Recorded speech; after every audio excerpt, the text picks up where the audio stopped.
تازہ ترین ویڈیوز کے لیے ہمارا چینل سبسکرائب کر کے بیل آئیکن پریس کریں تاکہ آپ کو اور سب سے بڑی بات یہ کہ یہ بجٹ جو سب سے بڑے جو سپورٹرز ہیں شوکت ترین صاحب کے خاص طور پر سٹاک مارکیٹ والے کہ سٹاک مارکیٹ ایسی اٹھے گی جب بجٹ اناؤنس کریں گے جون کی 11 کو پورے 2 ہفتے مکمل ہو گئے برباد ہوگی سٹاک ایکسچینج اس کے بعد سو آپ کے اپنے جو بگ بزنسز ہیں نا انہوں نے ریجیکٹ کر دیا بجٹ کو 2 ہفتے میں 10 دن کی ٹریڈنگ میں سٹاک مارکیٹ برے طریقے سے نیچے گئی ہے اوپر نہیں گئی ہے سو غریب بھی پریشان اور امیر بھی پریشان اور متوسط طبقے والے بھی پریشان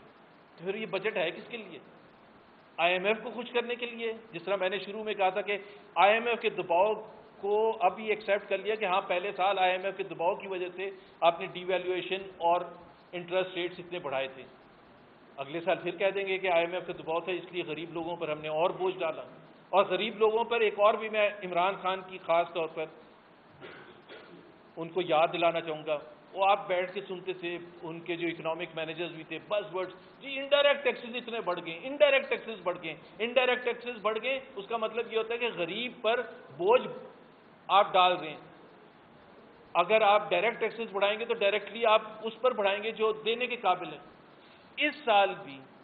اس سال بھی جو ریشو ہے انڈائریکٹ ٹیکسز کا اوور آل وہ بڑھ گیا ہے اور شوکت ترین صاحب ڈیفینڈ کر رہے ہیں اس کو پی ٹی آئی کی جو فلاسفی ہے پی ٹی آئی کی کمٹمنٹس ہیں پی ٹی آئی کا مینیفیسٹو کے برخلاف شوکت ترین اس کو ڈیفینڈ کر رہے ہیں کہ جی ملائیشیا نے جب ترقی کی تھی تو انڈائریکٹ ٹیکسز بڑھ گئے تھے سنگاپور نے ترقی کی تھی تو انڈائریکٹ ٹیکسز بڑھ گئے تھے چائنا نے ترقی کی تھی تو انڈائریکٹ ٹیکسز بڑھ گئے تھے اور بھائی ہم پاکستان کی بات کر رہے ہیں اور ہم آپ کی کمٹمنٹس کی بات کر رہے ہیں